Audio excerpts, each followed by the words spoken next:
پورے معاملے کو آپ کیسے دیکھتے ہیں، ہبلی کی درگاہ کے معاملے کو؟ یہ کوئی تعجب کی بات نہیں، ایسے تو کرامات، ایسے تو کمالات تاریخ اسلام میں ہزارہ کتابوں میں بھرے پڑے ہیں۔ مجھے وہ واقعہ یاد آتا ہے کہ عرب و عجم کی زمین پر شاہ فیصل، عرب کے بادشاہ جو تھے شاہ فیصل کے زمانے میں سمندر کے کنارے میں واقع دو صحابہ اکرام، ان دو صحابہ اکرام نے بار بار بشارت دی کہ جو ہے ہم کو پانی لگ رہا ہے، سمندر کا پانی لگ رہا ہے، کفن تر ہو رہا ہے ہمارا، ہمیں دوسری جگہ منتقل کیا جائے۔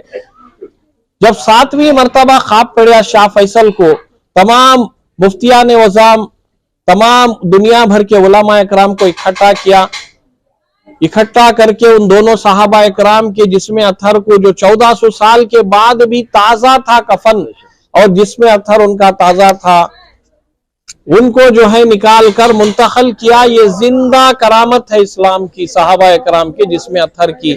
اس کے بعد کئی ایک مقام پر اولیاء امت محمدیہ صلی اللہ علیہ وسلم کو دیکھا گیا، اور ایسے نیکوکار اللہ کے مقرب بندے جن کے کفن تازہ ہیں، جسم تازے ہیں۔ 280 سالہ خدیم حضرت سید محمود شاہ قادری رحمت اللہ علیہ کی درگاہ شریف ہبلی میں آرام فرما، یہ ولی اللہ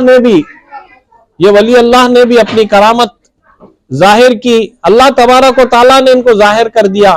یہ بہانہ منتقل کرنے کا یا تبدیل کرنے کا ایک طرف ہے، اللہ تبارک و تعالیٰ ان کی شان کو بتانا چاہا کہ ولیوں کے جسم کو مٹی چھو نہیں سکتی، زمین میلی نہیں ہوتی، زمن میلا نہیں ہوتا، محمد کے غلاموں کا کفن میلا نہیں ہوتا، اور اللہ کے سرکار دو عالم کی الفت میں جو مرتے ہیں اللہ کے وہ بندے زندہ ہی مزاروں میں۔ افسوسناک بات یہ ہے کہ بہت سے مقامات پر ایسے بتکدے ہیں جسے جان بوجھ کر بھی روڈ ایک مینارہ مسجد چکپیٹ کی کیوں نہ ہو، وہ ایک مینارہ مسجد کو جو ہے اندر کر دیا گیا، وہیں اسی کے بالکل بازو میں واقع ایک بتخانہ ہے، اس بتخانے کے تقریباً 15 فیٹ باہر ہے، اس کو جو ہے آج تک اس بارے میں کوئی بھی روڈ کی توسیع کرنے کے نام اس کو ہٹایا نہیں گیا۔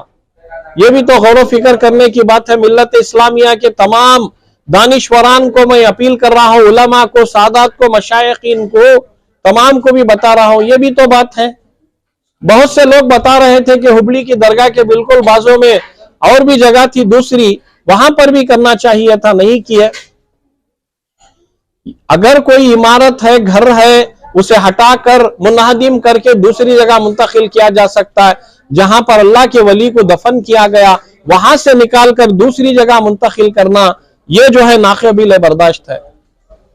یہ اور بات ہے کہ اللہ تبارک تعالیٰ نے اپنے ولی کی شان کو 280 سال کے بعد بھی اپنے ولی کی شان کو بتایا کہ میرے ولی کی شان دیکھو کہ وہ ان کا جسم اطہر تازہ ہے، یہ الگ بات ہے، مگر وہ درگاہ شریف اس سے وابستہ مسجد کو منہدم کرنا، یہ تمام کے دلوں کو ٹھیس پہنچایا گیا ہے اور یہ ناقابل برداشت ہے۔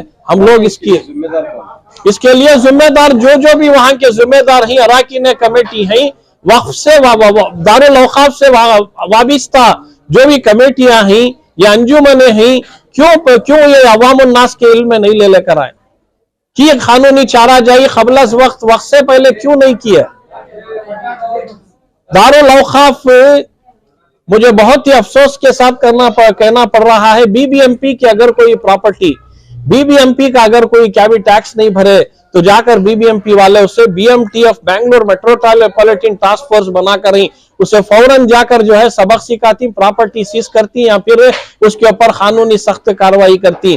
مگر دارالاوقاف کی بہت ساری ملکیتیں پامال ہیں، آج تک جو ہے وقف ٹاسک فورس کا عمل کیوں نہیں آیا؟